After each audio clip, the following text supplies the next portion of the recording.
Okay, good morning. I'm going to open this work session of the Education Funding Committee's Subcommittee on Adequacy and Funding Sources. And so this is our second gathering. We were here on the 16th, 2 Tuesdays ago. We agreed we should meet again. Unfortunately, one of the reasons to meet again was hopefully to include Representative Luno, but I'm told he will not be with us today. That is correct, unfortunately. So Representative Bricky is sitting in his place, and Representative Ladd will join us shortly. And if Representative Popovich-Muller does not arrive soon, we will probably seat Representative Peoples.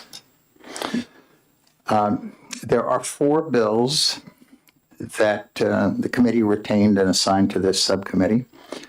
And so those are 651, 772, 491, and 734. And I think that it's fair to say that last gathering, we took each bill up one at a time for a good presentation and discussion. What we didn't do is integrate our conversation across the board in terms of what we're going to recommend back to the full committee as its agenda. And I think that frames the question for me in this fashion. These bills will all be reported out of the committee before November 21st and brought to the House floor in the first session of January. And simultaneously, LSRs have been submitted for the coming year, a number of which touch on the same topic or topics. And so I think the question that we want to evaluate and recommend and present back to the full committee is whether any of these 4 vehicles in particular deserves the committee's OTP recommendation or not, or are there alternative ways of getting the work done that might be more successful. So I think with that in mind, what I'd like to see us accomplish today is I'd like for anyone who wants to specifically advocate for why any one of these 4 bills is the right vehicle in the right time frame to do that. And I don't care in which order we pick them up because I want us to look across the board. And then before we end today, I would like this subcommittee to take its vote on what its recommendation to the full committee is. Ultimately, we're doing some sifting and vetting, and I think our recommendation is meaningful, but these bills and this topic is so important, it deserves the full committee's discussion. And so that's really what we're headed, and that's why I don't think this subcommittee needs a 3rd meeting after today. So,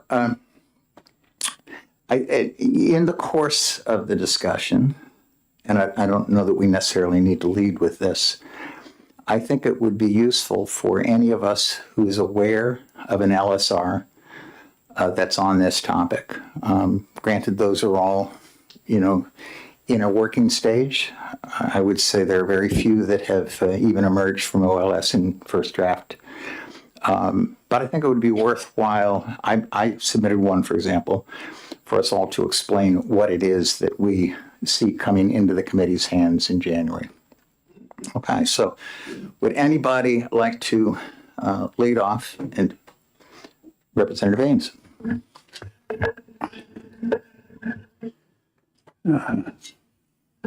Thank you. I think that's a good introduction and a good platform to work from. And I think I would say right up front that the bills that I think are central to the school funding issues right now that emerge as top priorities for me are 651, which I'll talk about, and it would be, although it's of lesser importance, I think a companion to that, that makes a lot of sense to me is your bill, Representative Spilsbury. I don't have the number right here. 491. 491, that is about establishing a committee in your bill,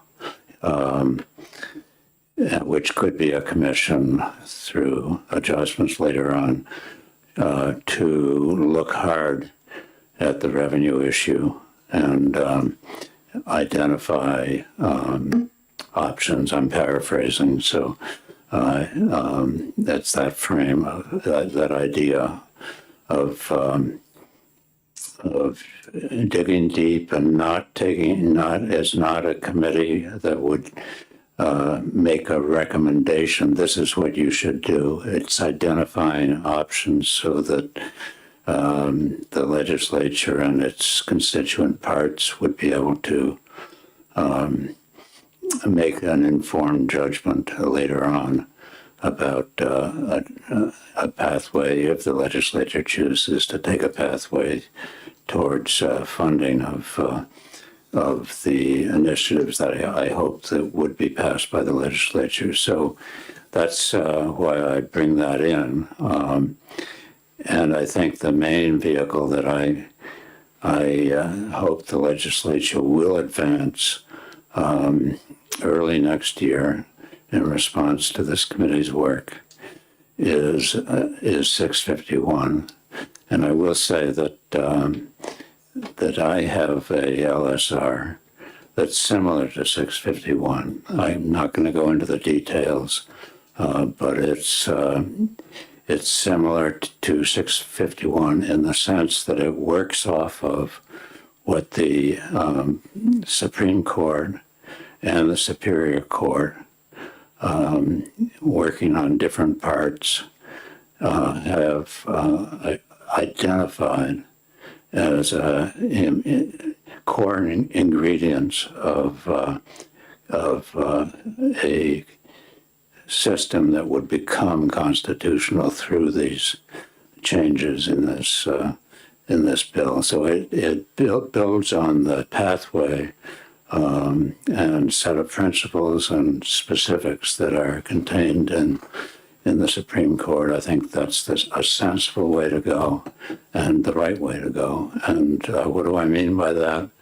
651 starts with a base adequacy cost, which is significantly higher than the current base. And just use rounded numbers, it would move the base from roughly $4,200 per pupil to roughly 7,300 or 70. Do I have it right? 7,300 per pupil, which is 1.73. I've done the math. Times the current law base adequacy. 1.7? 1.73. Yeah. Okay. 1.7. And by the way, these numbers are always moving targets because you've got COLA and you've got basically COLA that changes things. So that's a significant change. It reflects what most people who look closely at these numbers believe, and that is that the current base number is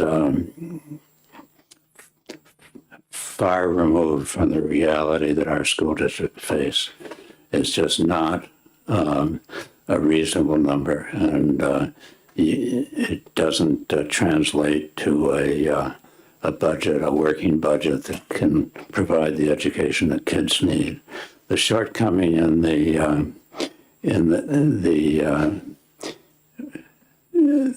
that part of the jurisprudence that has addressed this issue, in that part, which was the Conval case this summer, the court only looked at base adequacy, did not look at differential aid. And another reality of our schools is that they serve populations that are different one from the next. And those differences aren't accounted for in a base number. It's just the same number wherever you are.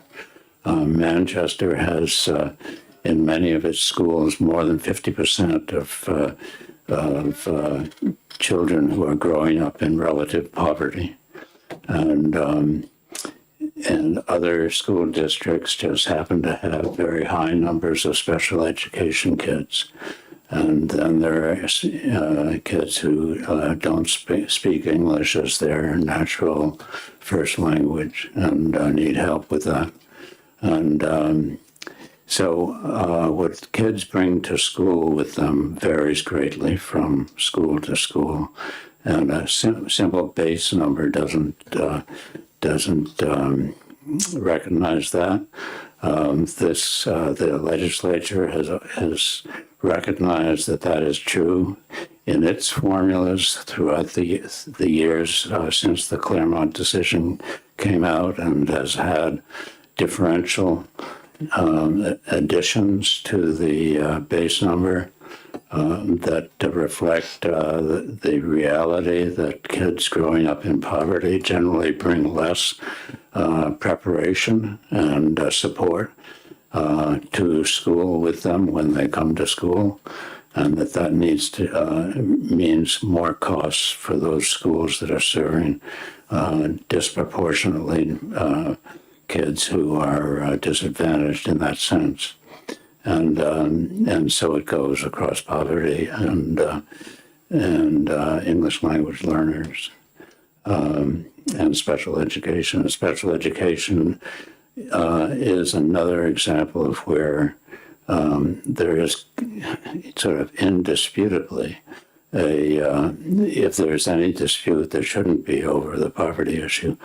Indisputably, an additional cost for special education kids, which goes across a low number all the way up to very high numbers, which are legally mandated. And that needs to be contained within a school formula. And the 651 takes a stab at that. It takes that 1.73 multiplier that's applied to the base number and applies it to the other three differential aid categories that are in the statutes. And that's essentially what it does. The numbers there are 1.73 greater than the current numbers. It's reasonable. I will say one part of the bill that I am working on, the LSR for next year, would provide more for special education, basically reflecting on the trial and the findings that came out of the trial in the Rand case, which identified special education at its current funding level as just insupportable. So I think that it's high time that this legislature faced up to its obligations and changed its formula, goes forward to change its formula to reflect real costs. And remember that the judge said, and the Supreme Court said, that this is these new numbers are bare minimums, and that they need to be that the legislature needs to at least start at that level, and probably should go higher. Judge Ruoff said that very clearly, and I believe that's the case. So my hope is that the legislature will recognize that this is more than just everyday policy. This is a fundamental constitutional right that's at issue here, and it's high time that we did the right thing. And so I hope that we can move 651 forward, recognizing that it has limitations, And we can also move forward the other bill, the study bill related to 491. Is that right? 491? Yeah. Related to revenues and get working on that so that those who are in the finance committee seats at the next budget period of time can be helped in doing their work by good information about options and can do what they think they should do, but be well informed. So that's where I'm coming from.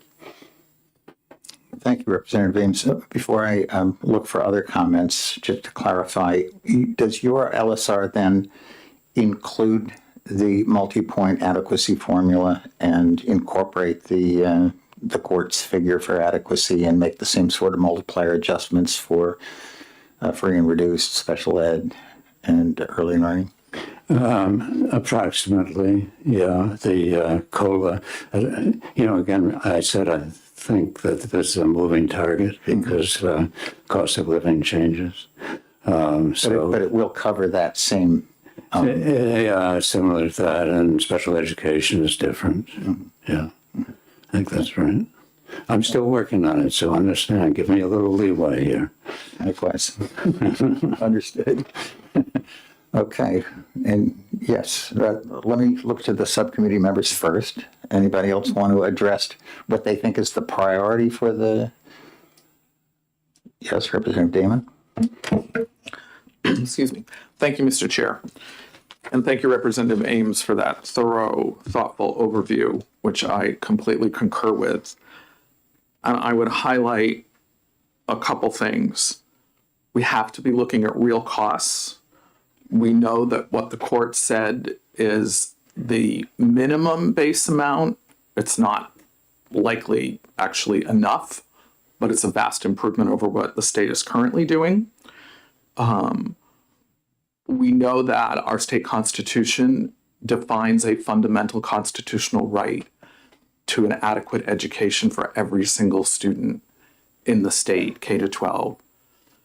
And we are not doing that in a fair and adequate way across districts. And I will note that there has been discussion and reporting since the Conval and the Rand cases came out, with some legislators indicating that they have no intention of responding to those rulings.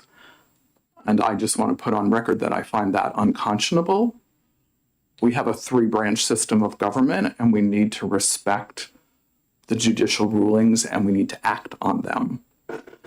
And then some numbers that I am certainly not going to share for every single district or town, but if we had acted on House Bill 651 this past spring, these are the increases in state grants for some communities of note that right now are missed opportunities. Districts are operating without these funds that they would have received had we taken action last spring. So in Claremont, which I represent and which many of us have been following in the news with their very serious education challenges, Claremont would have received $6,355,048 more than their current funding. In districts perhaps of interest to some other committee members, in Ware, the increase in funding would have been $4,593,168 and change. In Windham, $9,836,791. In our chair's district, which encompasses Charlestown, Newport, and Unity, Charlestown, I'll spare you the details, but $2.5 million, Newport $2.8 million, and Unity just over $500,000 would have been available to the schools in these communities had we acted in the spring as we should have. So I think it's a very high priority for this committee to recognize that 651 is a vehicle that needs to pass. And as Representative Ames noted, since 651 does not inform how the state will pay for those expenses, and clearly they're not insignificant numbers, we need 491 to establish a committee or perhaps modify it to a commission to define what all the alternative funding methods are, not making a recommendation, but getting the data to clearly say, how can we make this happen so that we then can have the legislature make those decisions. It's critical, it's urgent. Representative Papavici-Miller. Thank you, Mr. Chair. I'd like to first apologize for being here late. I apparently managed to bungle my calendar settings, and again, I should do better than that. Again, I apologize for not being here. I did listen to the committee meeting as I was driving in. Maybe I shouldn't confess to breaking laws over here. Anyway, so in regards to what my colleague just said, I will say that there is no world in which I would support legislation that increases expenditures without also accounting for where the funds would come from. There is absolutely no way in which we can say, hey, let's add 630 million yearly to the budget, and we'll worry about where we get the funds from later. We'll establish a committee and deal with it. All this, any policy change that changes expenditures in material ways has to cover both ends. And until we do that, we cannot pass half of a solution. Thank you. Let's hear from everybody first. Representative Rickey. Thank you. I would like to, thank you, sorry. I would like to read some testimony from a school board member in my district, of which there are 3 members in attendance today, if that's okay with you. Go ahead. I often hear people say that if the state of New Hampshire contributes more funding to local school districts, we will lose our local control. On its surface, that sounds like a reasonable concern. But in reality, the state already exerts enormous control over our schools, even while contributing the least funding in the entire country. New Hampshire ranks 50th out of 50 states for the amount it provides to local school districts. The Supreme Court of our state has already ruled that New Hampshire is failing to meet its constitutional obligation to fund education. And yet, year after year, the legislature passes new mandates that shape how schools operate without providing the resources to meet them. Let me give you a sense of what this looks like in practice. Just last year alone, we saw bills passed on HB 108 relative to cyberbullying, HB 763 relative to school emergency plans for sports-related injuries, HB 131 regulating student cell phone use, HB 138 requiring tax notification notations, let me try that again. HB 138 requiring tax impact notations on certain warrant articles. HB 10 establishing a parental bill of rights. HB 235 amending the Educator Code of Ethics. HB 273 regarding parents' access to their child's library records. HB 361 prohibiting mandatory mask policies in schools. HB 440 changing educator licensing requirements. And this is just a sample from a single session. As someone who serves on my local school board's policy committee, I see firsthand how this plays out. Every July 1st, as new tax laws take effect, our committee begins a painstaking work of revising district policy. The majority of our time is spent responding to legislative changes and to new rules from the Department of Education, not on initiatives that our local community has prioritized, but on compliance with state requirements. It makes me wonder if the state is already telling districts what policies to adopt, what credentials our educators need, and what we can and cannot teach, how to run our meetings, and how to report our finances. Do we really have local control now? The truth is, the issue is not whether the state will impose itself on local districts. It already does. The issue is whether the state will fulfill its constitutional duty and provide the resources that students need to succeed. Right now, districts are in a double bind, heavy state mandates, but inadequate state funding. If we truly care about local control, then we should demand that the state meet its funding obligations, and HB 651 would be a good start. Because without resources, local control is nothing more than a mandate to do more with less. Our communities and our students deserve better. Jessica Wheeler Russell. And she wrote, I speak for myself and not the Merrimack Valley School Board. Thank you. Thank you, Representative Bricky. Without in any way meaning to undermine those frustrations, it does seem to me that they are arguably about administrative hassle and don't go directly to the question of whether they incur or cause heightened costs of delivering an adequate education. So I think there is a distinction there. I'm not trying to defend each of those bills. The real question, though, is what's driving the costs of delivering an adequate education. So, Representative Fellows, I think you wanted to speak. Yes, thank you. This goes back to one of the first things you said when we started the meeting about if other people had LSRs related to any of these. And I have an LSR that has to do, that is, as does 491, studying alternative finance options.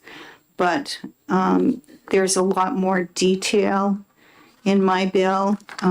What it says is to look at existing and new revenue options and evaluate them on 5 points.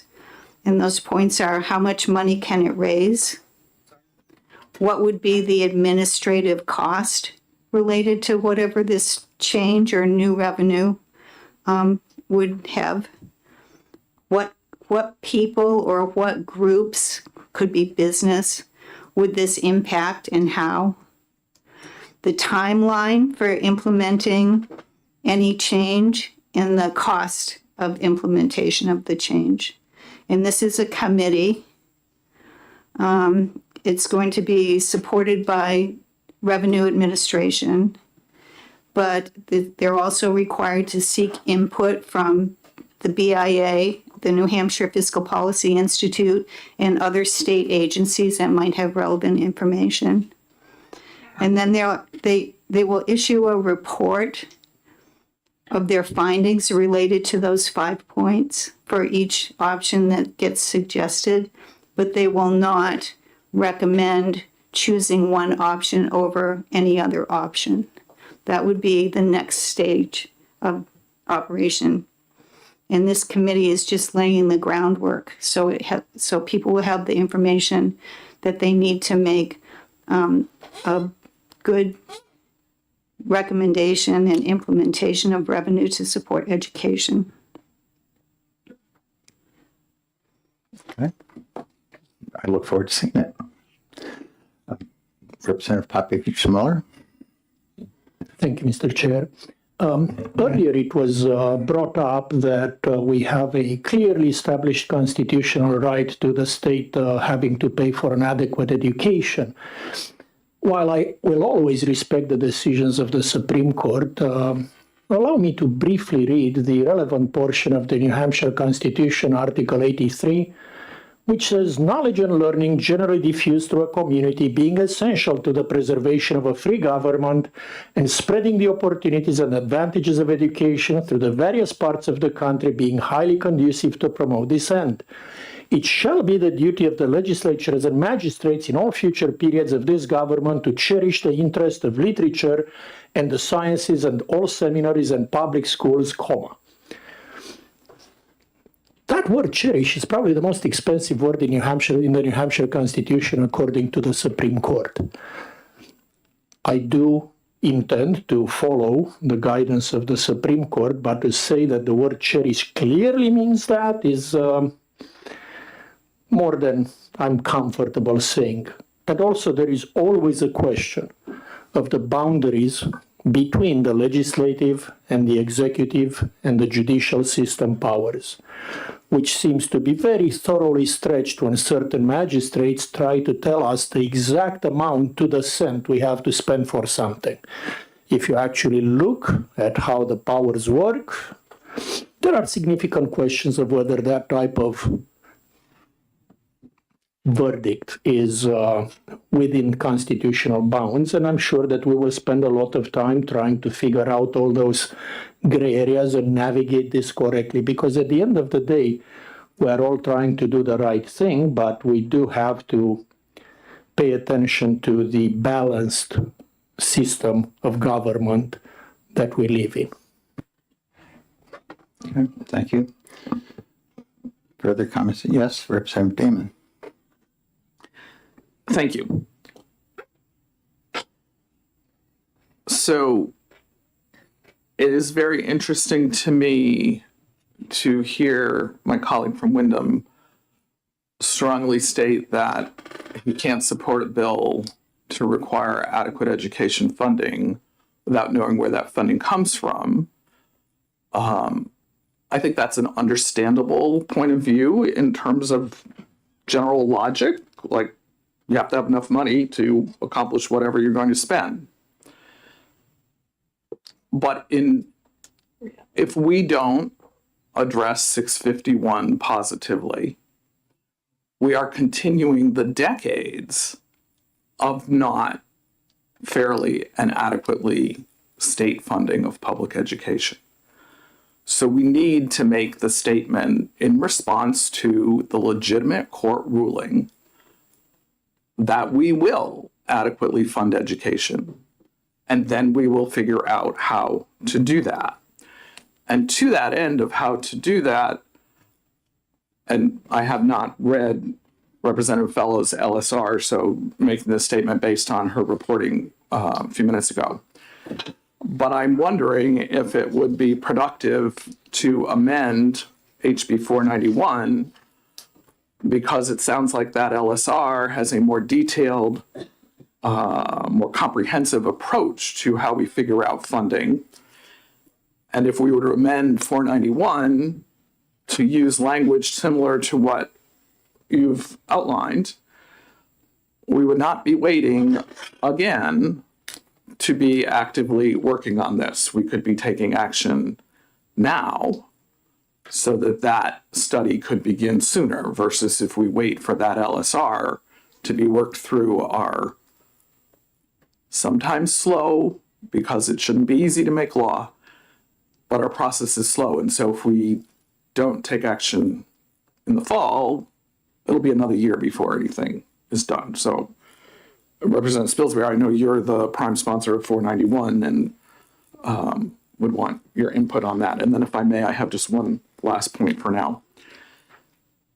In that concern about saying we would adequately fund education, or at least fund it more adequately, without knowing where those resources for sure would come from, we already have a precedent for spending money without knowing where it's coming from. Because some people passed legislation permitting vouchers, education freedom accounts for all students regardless of income level, without any plan for where those resources would come from. So let's be consistent. Yes, Representative Papavichino. Thank you. As a member of not only this committee, but the Finance Committee, I can assure you that the Finance Committee looked at where the funds are coming from for any expenditure included in the budget. And since the EFAs are included in this budget, I would respectfully disagree with that particular assertion that we pass legislation without knowing where the funds come from. Thank you. Let's just not make this a debate directly back and forth. Yes? No? So I recognize you, unless it's that. I will just say that the Education Freedom Account program has been over budget every single year since it started. So pretending that we're adequately planning on the funding doesn't seem valid to me. And I will stop there. Okay, thank you. Any further comments? I would like to address several of the things that have been said. There is no question in my mind that we need to increase the figures. in our adequacy formula or however we structure it. I'm not sure that 651 is the right way to do that. First of all, if we're going to use 651, we need to either approve it or refashion it in a very short time frame here in October in order for a vote on the House floor in January. And it sounds to me like the LSR that Representative Ames is submitting will give us the opportunity to address the very same issues in a more deliberative way in the January, February, March, April timeframe. I think, I don't know that we would all agree with this, but I certainly feel that the budget for the two-year biennium is already in place. And this is the opportunity for the committee to do some serious, deep thinking about how to restructure things, if possible, for the next biennium. So passing something in the form of, say, 651 by January, sending it to the Senate, is basically asking for an increase of spending mid-biennium, and there's nothing in 651, as was pointed out, that includes a funding mechanism. So while I appreciate the coupling that Representative Ames suggested of moving with 491 simultaneously, so we're thinking about revenue, I think the problem with passing 651 is that it does not in itself have a funding mechanism. And I would like to see this committee develop, the full committee, develop a bill that does both. The constitutional issue is fraught. I'm not going to be able to summarize everything on that subject in a couple of minutes, but I will say this. I do not think that it's fair to characterize someone who disagrees with the courts as engaged in unconscionable thinking. I do think, as a trained attorney, stopped practicing a long time ago, I had a fair bit of involvement in constitutional law and jurisprudence and structure of government. And I think that in the same way that the legislature should respect the opinions of the court has to respect the independence of a co-equal legislative branch. And so I just want to make it clear that personally, I'm not persuaded by the courts. Personally, I think it's a ridiculous stretch to take Sherish and extrapolate from that this line of 30 years of court precedents and cases. The notion that the court will evaluate all of the variables that go into deciding how state resources will be raised and distributed is ludicrous. I mean, if you think about the purpose and the scope of a court and what it can do in the instance of a specific case or controversy and the testimony before it, it doesn't come anything close to the balanced, broad process that a legislature is supposed to go through. So, as you said before, Representative Damon, it's a moving target, and unfortunately, figures like $7,356.01 are static in time. And this just perpetuates a process in which we're constantly scrambling to meet some externally defined standard conjured up by the court out of whole cloth and be subject to litigation over and over again. And I think the state, my constituents, are tired of that cycle. So I would like to see this committee turn its attention in a direction that breaks that cycle. And I've just, put it on the record. I'm here because I believe that we need to do something different and we need to provide further assistance to those districts and communities that struggle with poverty and low property valuation. And I'm not here because a court said this is what we have to do. We don't need a court to tell us what we ought to do. And I think that this committee should proceed because we have a clear understanding that our constituents expect us to do something, not because we think we're under the duress of a court order. So there could be another deeper discussion of the actual rationale of the courts on another occasion. We don't need to go further down that path today. The idea of moving 491 is appealing to me. I sponsored it. I do feel that the legislature, House and Senate, haven't had a way of really getting our thoughts together across the functions of education, finance, and ways and means, and between the two bodies. But I think that there's enough resistance to 491 that as its sponsor, I'm not going to advocate that we move it ahead. Perhaps we interim study it. But instead, what I've done is fashion an LSR, and Representative Ames' moving target is right. This is ambitious enough that I can't wait to see the first draft from OLS, and I think it's going to require a lot of back and forth iteration. But I did put in an LSR that probably will become a lightning rod. It's ambitious. Maybe it's too ambitious. But what it does do is it will ensure that we have a bill in this committee in January that tries to integrate various of the things that we've been discussing and not just move on one part of the equation. So I'm going to give you a very brief overview. This LSR would call for roughly a quadrupling of the SWEP tax. So instead of being about $363 million, it would be more like $1.5 billion. That might work out to something like $5 per thousand in value, uniformly statewide, but subject to equalized valuation. And it would preserve a school district's authority to further assess real property to raise additional funds as necessary to fund the district budget that they approve. And it would require that all SWEP be remitted directly to the DRA so that it would be a single statewide pool, not retained in the communities. And I would prefer, but this is perhaps more symbolic, to move in the direction of calling it state assistance, such as an excellence in education grant rather than adequacy.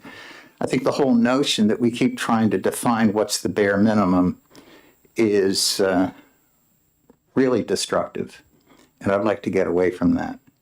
So on a very, very tentative basis, because there are calculations that haven't been done yet, this would involve a base adequacy of somewhere or an excellence in education grant of something about $10,000 per student. So I'm not talking about $3,100, $4,100. I'm not talking about $73,056.01. I'm talking about $10,000. And it would also tentatively free and reduced would be about $4,000 per student. Again, dramatic increase. I believe that's virtually a doubling. So what it would also do is completely eliminate the extraordinary needs grant, which is redundant because it's also predicated on free and reduced, and instead take the funds that are available on the right-hand side of the formula and make that exclusively fiscal capacity disparity aid. It would set special ed aside. It doesn't deal, this LSR doesn't deal with special ed, but as I've been advocating, I think special ed needs to be separated from the adequacy formula and dealt with as, on an actual expense incurred basis. So the idea basically is to boost the amount of money that's pooled at the state, even though still derived from the property tax, and redistribute it according to essentially three things: student population, the factor of poverty that's indicated by free and reduced lunch qualification, and the question of the capacity of the community to raise funds based on the property value as a ratio of the student population. How many dollars per student are available to tax. It would be coupled with a 2% per annum escalator, and it would include 3 forms of credit against the swept portion only of the property tax: 20% discount for a primary residence, 10% discount for a taxpayer having no children presently in the public school system, and 10% discount for taxpayers over the age of 65, all to take effect July 1st, 2027. Well, stay tuned. We'll see how it actually comes out of my process with the OLS. As I said, it's ambitious, but and God knows I expect that there will be a fury of commentary on both sides. But the point of it is to place a bill in front of the committee that takes account of how we fund state support to districts and what we focus on and what adjustment we make for poverty and low property value, and couples it with a way to actually have the funds. So Mark Manganello has helped give us some, in background questions, some flavor for what quadrupling the swept tax would enable. These figures are all extremely tentative. Representative Ames.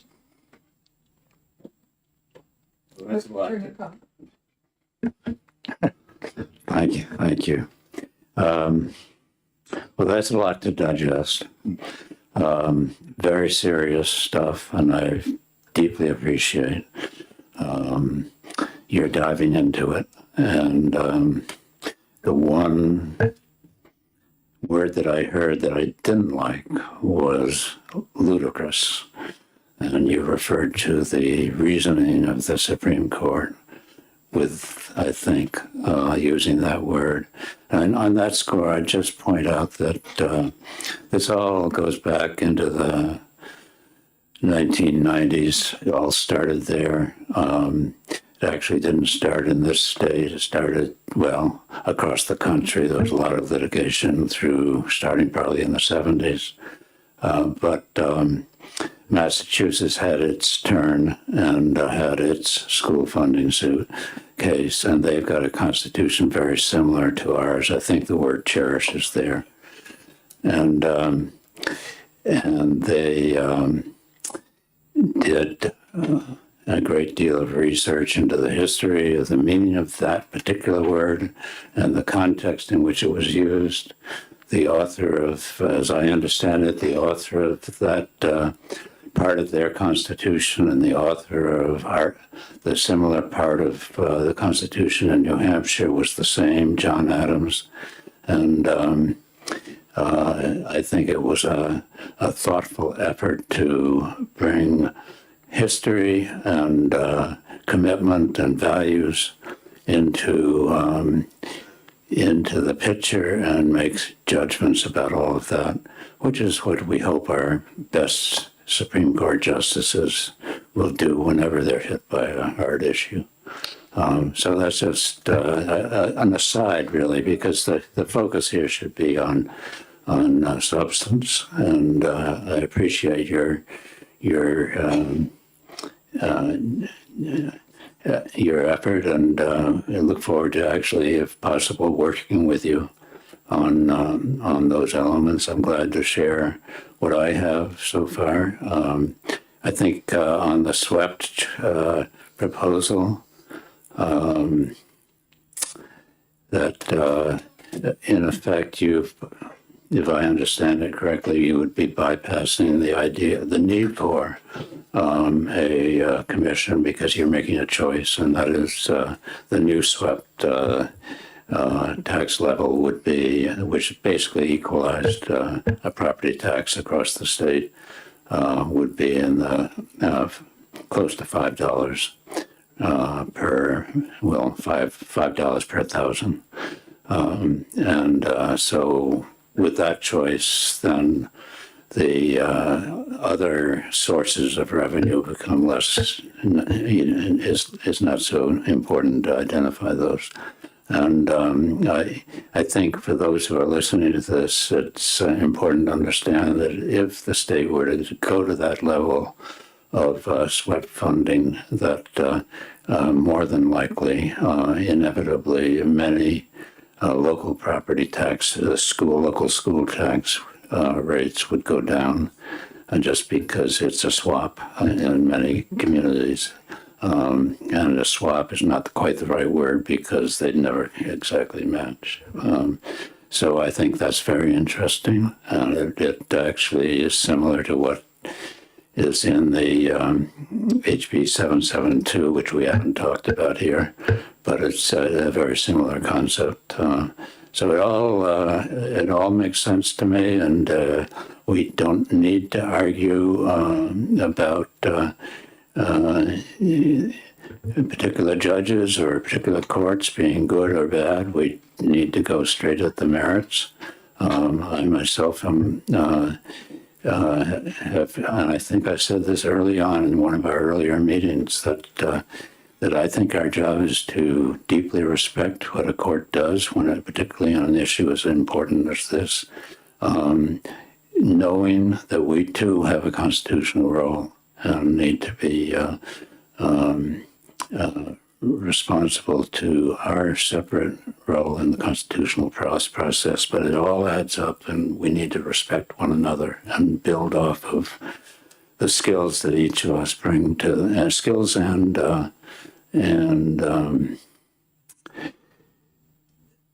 sources of the reasons we're in the offices we are, and think about those as we engage in these issues. Thank you. I welcome all of those comments. And I think it's important to note that the court, certainly the most recent Rand decision from Judge Ruoff, issued declaratory ruling, not injunctive relief. And the Supreme Court's ruling in Conval likewise, basically said it's for the legislature to determine how to address the issue. So I think whatever your motivation is, whether you think you're driven by a court decision, or in my case, driven by my constituents' needs, we're here for the same constructive purpose. And so you and I particularly, I think, would have a great fun debate on the sidelines sometime about the constitutional jurisprudence here. But I would like, and this is part of why I said what I said, to make sure that we proceed on the substance without getting bogged down into the question of what the court did or did not say and how it got to its reasoning. So thank you.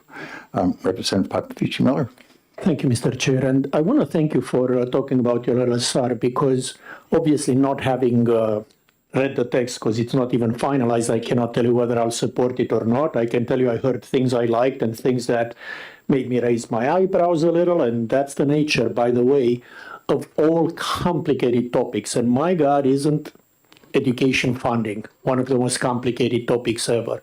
There will never be a solution that gives one everything they want. We got to figure out how to balance competing interests and different, constituencies, if you want, within the state house to make something happen. And that is never easy. And I really appreciate you putting your, proposal forward, just like, Representative Luno did with 772. It's always good to hear those complex proposals that are unlikely to survive as they are, but they're a great starting point, so we can try to look at things from a different point of view and see if we can find a better solution. So I really, really appreciate that.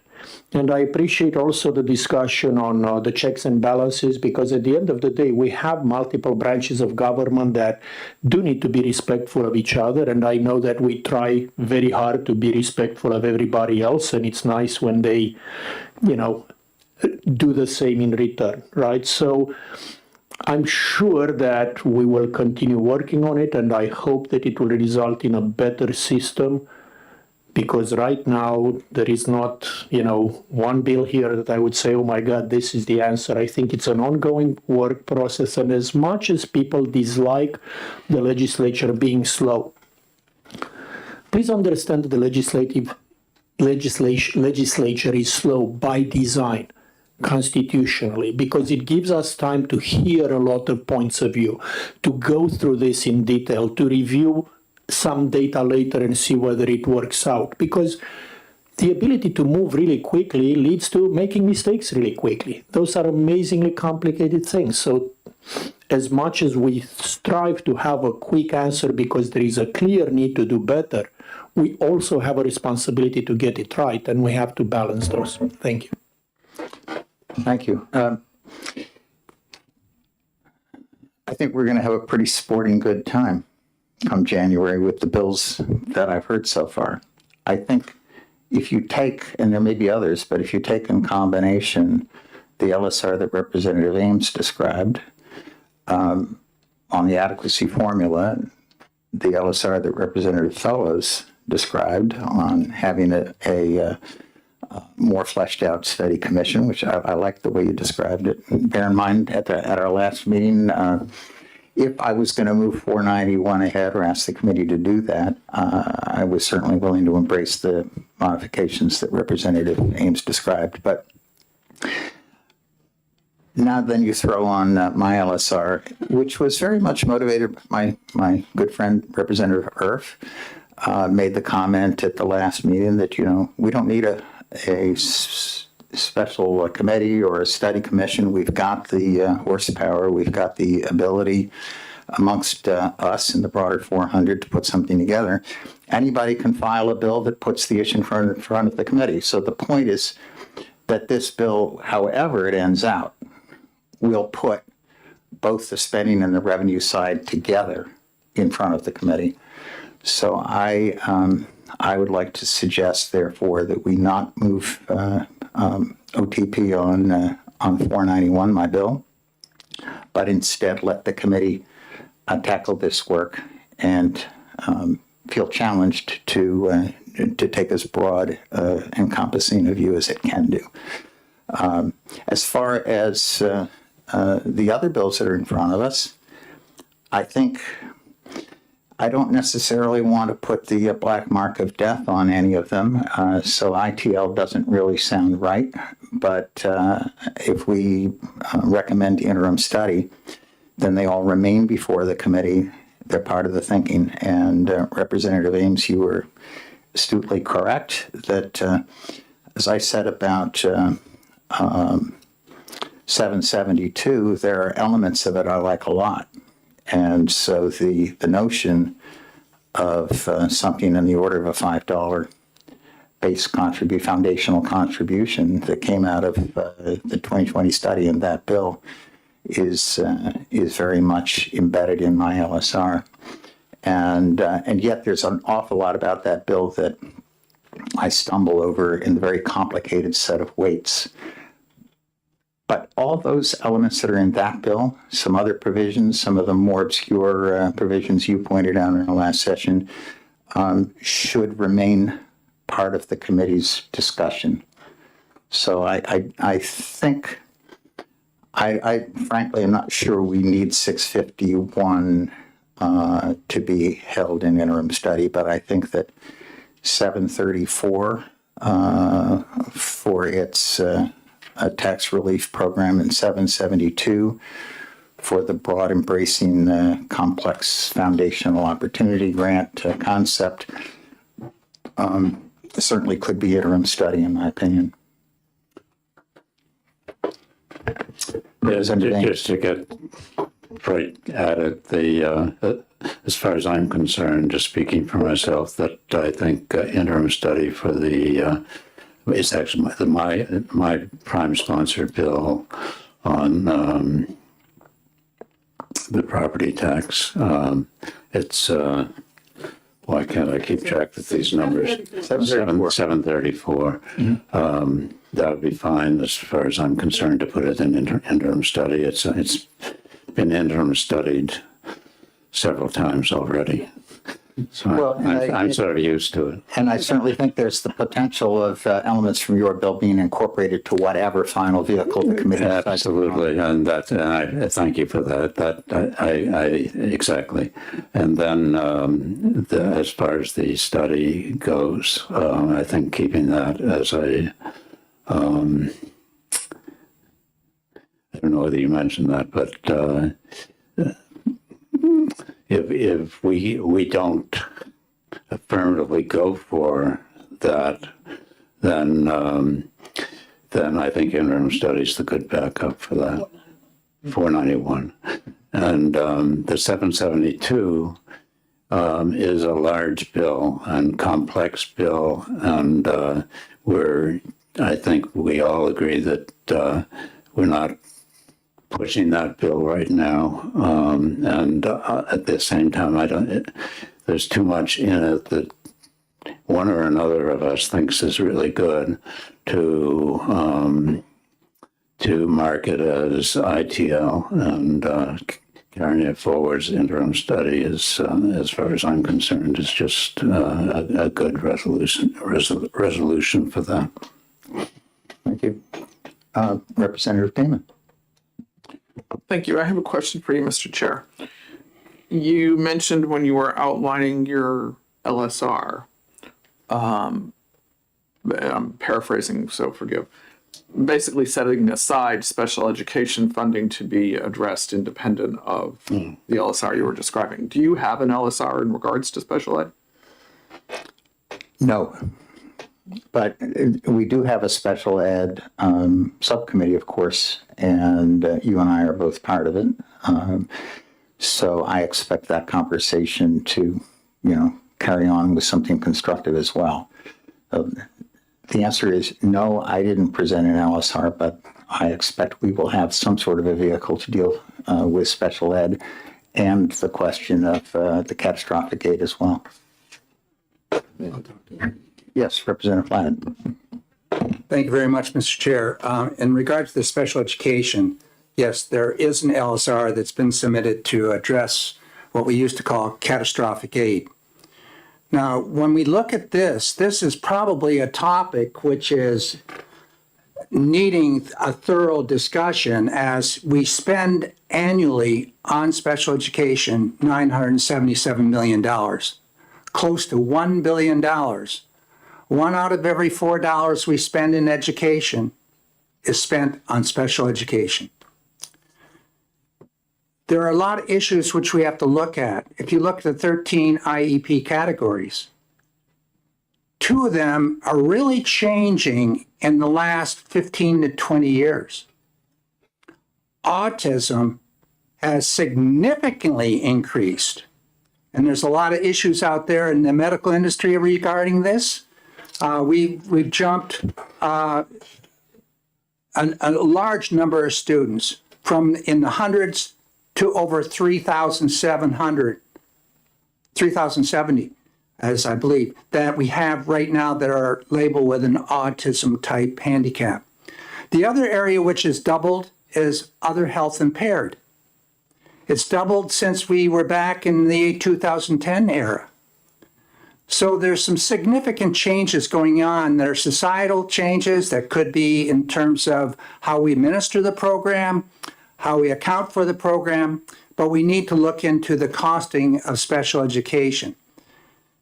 When we are looking at that $977 million, of that, $68 million is located in the formula which we address in 651 under disparity aid.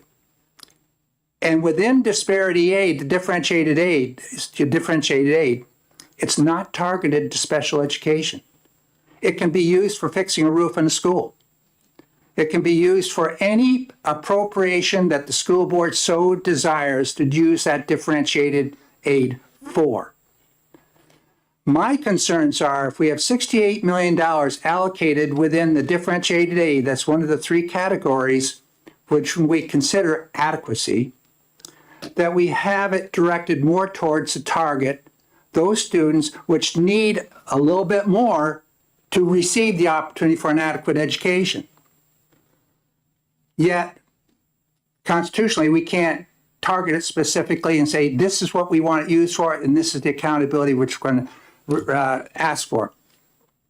When we're talking about a student that is a high occurrence cost student, that's a student which costs more than $70,000 annually in special education.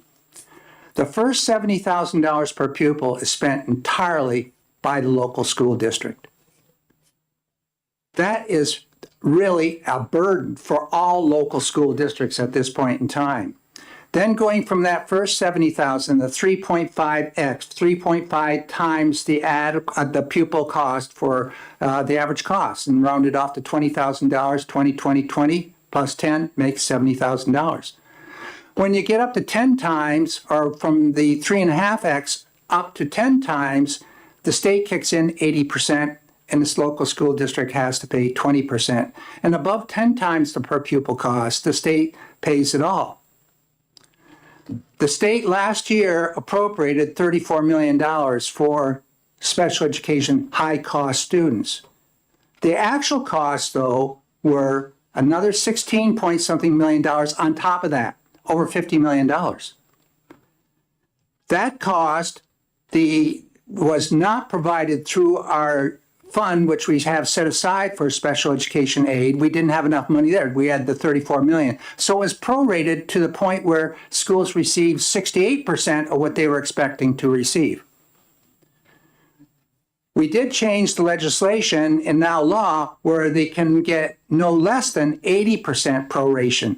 That will make a difference. But we need to really clean it up so it's 100%, so school districts. But the actual costs, we have to have a better understanding of what these actual costs are.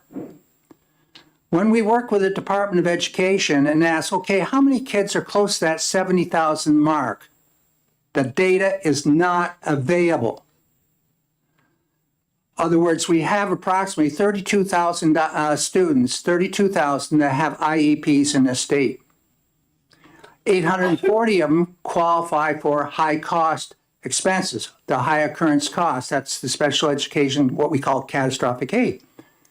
The remainder, though, we don't know what their expenses are, where they are along this way from $0 to $70,000.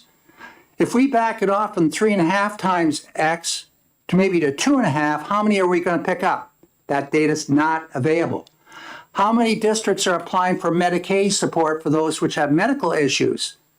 We've been told by HHS that we're leaving approximately $5 million on the table for not applying for the Medicaid. We're receiving about 8. So special education really has some issues which we have to look at. There is a commission starting up this afternoon at 1 o'clock to address this. It's SB 57.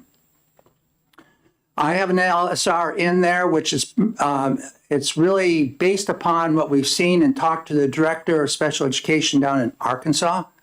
And there are a number of states that have a similar program, such as Connecticut, where the costs start, the state starts kicking in dollars less than at that $70,000 mark. So I'm concerned that we have this money that's in differentiated aid. Should we put all the special education aid into one pot and have it more like an account, an insurance type account, or an account where there's accountability for what we're spending? This is a huge, huge issue we're fighting right now. But we got to take the burden off that 85% of that $977 million is spent by local districts. We understand that. We've got to change this. So does it affect 651? Yes, because 651 has the base cost and the 3 categories of differentiated aid built in.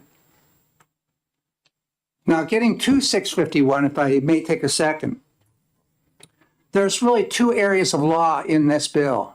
The first area deals with 193. It's 19848. That's the one where you have these 4 components which add up to adequacy, base cost and the 3 differentiated aid. That's the sum total of those costs is the cost of an adequate education. But then we jump down to the bottom part of that bill and we have an area that's 193E2B, which identifies those resources, those components which are necessary for base cost. That $7,356.01 that the judges said, and we have much less than that in FY26, we allocated $4,266. Somewhere in between, there is a right number. But what we've got to do is we have to divide what those inputs are. And the inputs that are in the bill, which we're dealing right here, 651, diverge from those inputs which we had in the 2007-2008 Estabrook study. That was a bipartisan group. Senator Estabrook was a Democrat. And within that report, it specified here are the items which we feel are inputs. What we need to do as a legislature, we need to look at what is the cost of a teacher? What is the cost of a principal? What is the cost of an assistant principal? What is the cost of a librarian? What is the cost of a technology coordinator? What is the cost of technology? What's the cost of custodial services? What are the costs of instruction? What are the costs of supplies, operation and maintenance of the building, transportation? Some of those costs have not been looked at since 2007, 2008, other than the annual COLA just recently started at 2%. I believe there's some areas that are even in 772, which has a weighted component of small schools. Now, small schools is a double-edged sword. We don't want to have a lot of small schools. We got to start consolidating to the point where that efficiency of scale arrives at how many students you really need in a high school in order to provide all the programs that we require for our academic standards. These high schools, which are 230, 240, 300, 340 kids, have a very difficult time at providing these services. Should we have something within base cost, or not base cost, but differentiated aid within one of those three components and add another one, dealing with that? But on the other side, we don't want to fund small schools to the point where they are now enabled to stay small, and we're subsidizing those programs with these other dollars over here. Should they be consolidating somewhere along the way? Consolidation is an issue we need to look at. Merger may be, but there's a lot of research saying the mergers never really, just look at Vermont, didn't come out too good over there. So I believe that the 7,356 is not well defined in terms of how do you add up those costs? What are the inputs? Well, the inputs are in the second part of that bill, but it doesn't say what is the cost for transportation. The average cost for transporting a student in our country is about $1,100 per pupil per year. We're funding it right now at $350 per year. There's something that has to be looked at, but we need to not just throw in a bill like this. This is not well enough defined for me. I have an LSR which we're doing that. I have an LSR that's exactly the same as the top part of 651, and one it's also dealing with what are these inputs, which are the resources and components. We will be looking at that, but here we are at the top of October, and we still have this month ahead of us. I believe there's work to be done still on trying to arrive at where we need to end up. In terms of some of the issues you have spoke to Representative Spilsbury, the area of 4 times our statewide education property tax, that has pluses, but it all has negatives too. It's going to cause some hardships in those towns, which are going to be contributing the bulk of the money. And I look out for small business as well in those particular communities. So this is a very, very complex issue. I'm sorry to muddy the water up here, but this is a complex issue that needs some resolution, and we need it now, but I don't know if we have it all in place to be doing it at this meeting or even within the next month. So we have several groups looking at this right now on the side, beyond this committee, of which I'm not going to speak to some where we are on it because we're arriving at some good points, but we're not there yet. Thank you. Thank you. All very well taken points. And I think what this particularly emphasizes is that while we are speaking this morning about adequacy and funding, the special ed thing is going on in parallel and is in no way, off our radar screen. These will come together. So if there are no further comments that advance the question specifically on these 4 bills, what I would like to, and I want to comment. Yeah. I want to call a caucus. Well, that's what I'm trying to say, but thank you. So what I'd like to do now is I'd like to break for, let's just say 10 minutes and have a caucus and a breath. And we'll come back, let's say at 11:35. And the subcommittee will take a vote on what our recommendation will be for each of the four bills and conclude our business this morning. So thank you. See you at 11:35.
All righty.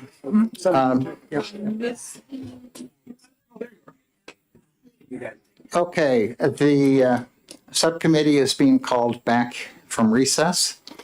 And I believe we've had a very fruitful discussion this morning. I think it was a good integrating discussion after the last session when we focused really on the four bills one at a time. And so I believe we're ready to make motions. These motions represent a recommendation from the subcommittee back to the full committee. Full committee will then take these up sometime between now and November 21st. All right. So I would like to lead with the motion that on 491, which is the study committee on funding methods, sponsored by me, that we ITL that bill as we have other vehicles ahead to take that path. Seconded by Representative Erf. I think we can do a show of hands here in a subcommittee. All those in favor of the ITL motion, show by hand. Okay, and all opposed? Okay, 4 votes versus 3, so the recommendation is ITL, and I'm sure both sides will speak to it at full committee. I would like to call Representative Ladd for a motion on 651, and this is the bill relating to the base adequacy and differentiated aid. Thank you very much, Mr. Chair. I'd like to recommend ITL on HB 651. Okay, second by Representative Papavici-Muller. And all those in, yes, but you may. Well, first, can I speak? Representative Ladd first, yes, you may. The maker of the motion speaks first. Okay, pardon me? Oh, I'm sorry. No, I'm sorry. Thank you, Representative Bricky. I've recommended ITL on this, and I'd like to correct one thing I said during my presentation about special education. The number of kids that had autism back in 2000 was 397 students in the state, 397. In 2023, we had 3,730. Your microphone. So it jumped from 397 to 3,730. And on the other side, with the other health impaired, it went from 3,700 to over 6,000. So special education is a significant concern when we're putting together a budget here.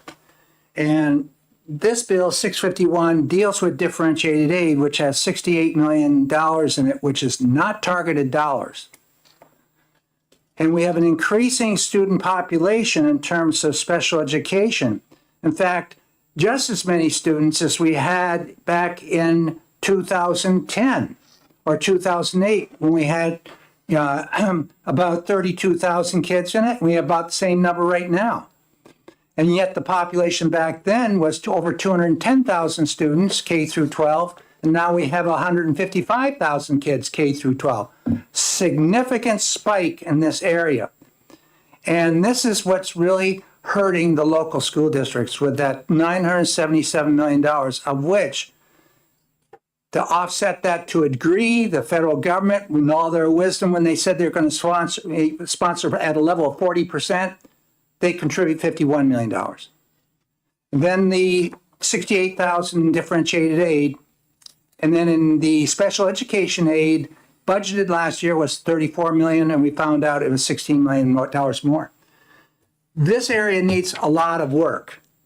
This bill doesn't do it. They have thrown a figure in there, and I still don't know how that was arrived at. We could look at caseloads and take the caseloads, but that's not, we found out, we tried that several years back, that doesn't work either. This is why we need that commission to start working on this, and that will start here in another hour and 15 minutes. In terms of the other components there, that $7,356, the inputs have not been related to that in terms of how much these inputs are. That has to be done. I spoke back when we had the commission study on this, and Representative Ames, you were on that as well as Representative Luno. And I was oppositional to that at that time due to the fact that there are a lot of other non-costing elements which impact how we produce and to what degree we arrive at proficiency in the state in language arts, reading, and mathematics and science, which we test for. We're seeing our test scores in mathematics taking a real dive, not just resulting in COVID. It started way before that, when the Assistant Commissioner of Education, Paul Leather, had put together a task force to address what's going on with this math, what's going on with this language arts and reading as well. I'm not convinced that we're going to be able to throw more money at it and make things better. We need to have accountability, and we have to make sure that we're spending the allocated time we need in the schools on the subjects that are going to teach these skills. It's called time on task. How many of your kids are in those classrooms which are on task at the time they're in the classroom? Be a good study. It's been done many, many times before. You find out it's lacking. So in conclusion, we have two sections of law here which we're dealing with. Both of those sections are being offered through various LSRs. So we will continue with those LSRs, and I believe this bill right here is recommended for ITL. Thank you. Okay, thank you, Representative Damon. Thank you, Mr. Chair.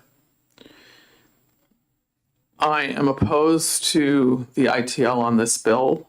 It is the first education funding bill that we are taking up that has any specificity of numbers since the court cases this summer, which followed 35 years of the court finding that the legislature's not done its job. I do agree with Representative Ladd that it doesn't adequately address special education concerns and that there is a lot of work to do in that regard. But it has been said that perfection is the enemy of getting anything done. And we need to get something done on education funding. So I will be voting against the ITL and would have much preferred an OTP or an interim study. We know districts need more money. We know, that is, they need more money from the state for more equitable funding. We know the court looked at the numbers. They didn't draw this number out of a hat.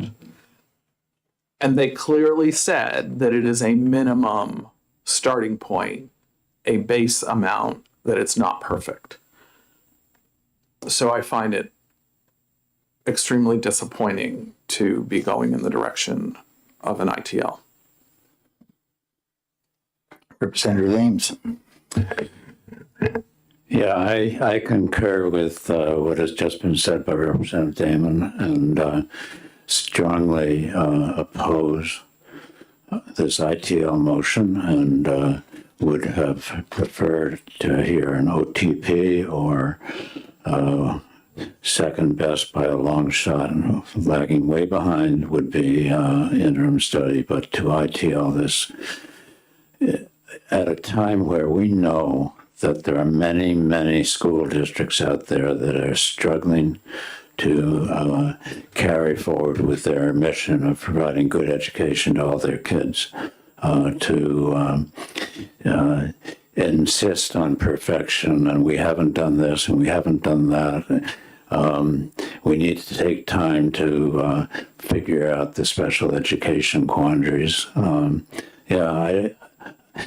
I agree we need to work through these issues, but we're at a point in time where we've got a good bill in front of us that reflects a lot of hard trial work on in two different cases, the Rand case and the Conval case, conclusions by judges based on the information before them, and a conclusion in the Conval case by the New Hampshire Supreme Court that tells us that the legislature is lagging too far behind and kids are getting hurt, and we ought to do better.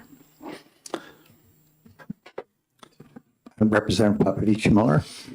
Thank you, Mr. Chair. I will be very brief and reiterate that this bill is looking to increase expenditures by $630.6 million a year over 1.2 billion over a biennium without identifying any way to pay for it.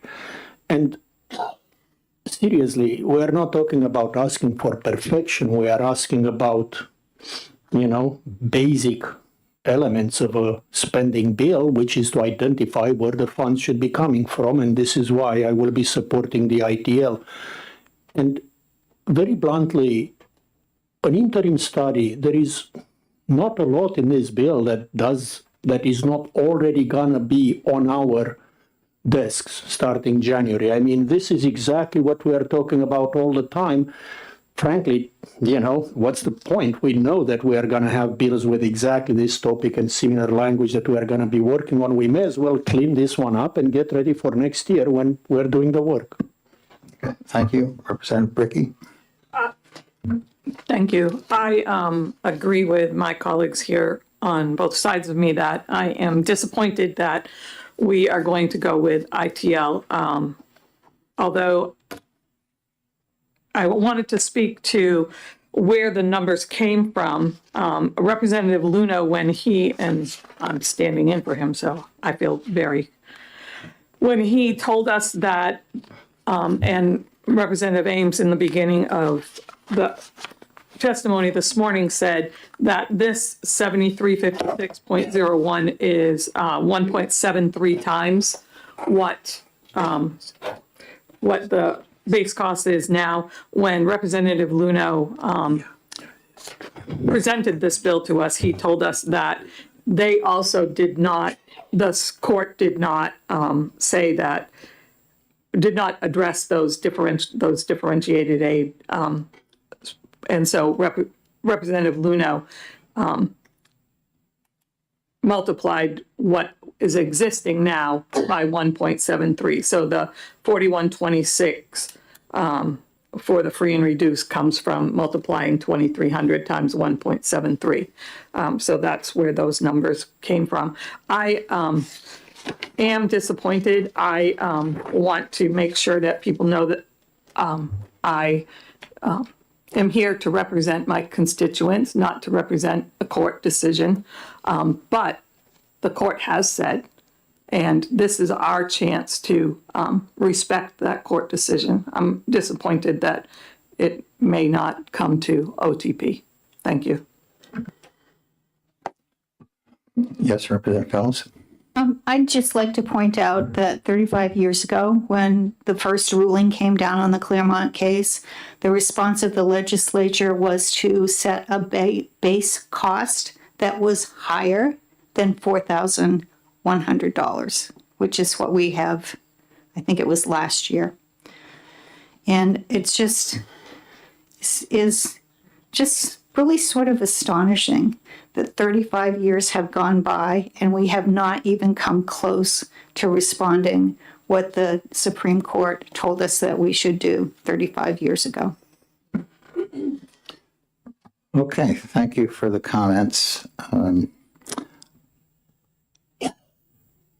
I would suggest, just as a further perspective, that the bill is insufficient in a number of ways. And if it were to be recommended OTP, if it were to be passed, voted out of committee OTP, if it was to pass the House and go to the Senate, it would probably bury and sideline the LSRs we've described.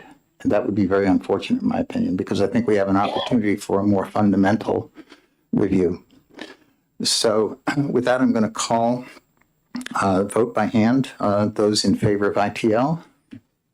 Roll call, please. I'd like people to state out loud how they vote. I think it's very evident if we have 4 hands and 3 hands, but thank you for your suggestion. Well, but the people, excuse me, Mr. Chair, the people that are going to watch this on the video, they're not going to, they can't read the nameplates, and so it would be a good idea to say the names. Thank you. I don't think that's important. I think what's important is for this committee to determine its agenda for 2026. So those in favor, please indicate yes. Okay, those opposed? 4-3. And again, this will come back to the full committee and we'll all have our opportunity to speak. So that moves us to HB 734. And I'm going to call on Representative Ames, the prime sponsor, for a motion. I move interim study on 734. Second. Seconded by Representative Popovich Mueller. Okay, and any comment here? Representative Ames. Just to say, as prime sponsor, it's a very good bill and would greatly improve the low and moderate income taxpayers' situation, enable relief and rebates for those taxpayers who meet criteria. And that's long overdue. It would also send all swept collections to the state treasury, which is where they should go to as a statewide bill. The collections should go to the state, and they would then be deposited into the Education Trust Fund. And that's where they should be deposited because this is an education property tax and used statewide because it's a statewide bill for statewide to address statewide needs. And it's high time we did all of that. I've refiled this bill 2 or 3 times. Memory doesn't serve me well on that, but it's never been killed. People kind of like it, but they can't quite go there. Maybe someday, and I hope it's a soon day. Well, I've been part of the ride with you for all 3 iterations, and I concur that this would best serve the committee to vote interim study and keep it part of the discussion and possibly borrow elements from it. Any further comments? Okay, all those in favor of the motion of interim study on HB 734, please indicate by raising your hand. Okay, and all those opposed? All right, so the vote is 6-1. Interim study is the recommendation. And finally, we have HB 772, Representative Luno's Foundational Opportunity Budget Program. I'm going to call on Representative Damon for a motion. I move interim study. Okay, second? I'll second. Seconded by Representative Bricky. And would you like to speak to your motion, or have we said it all? I think we've said enough. Okay. Any other member wishing to comment? Then I'll call again. The vote is on a motion of interim study for HB 772. All those in favor? Okay. So that's everyone, 7-0. Nobody opposed. Thank you very much. I think that the opportunity this subcommittee was given was to help shape the direction for the full committee for the coming year 2026, and I think we've done a good job of that. And I think it would have been overly ambitious to think we were going to solve something in the immediate time frame. So this is not pushing things off the table. It's not kicking the can down the road. It's framing the discussion for 2026. And I thank you very much to all of the members on the subcommittee, as well as other members of the full committee who attended last session and this session. I think it's been a very fruitful discussion. And that closes the work session.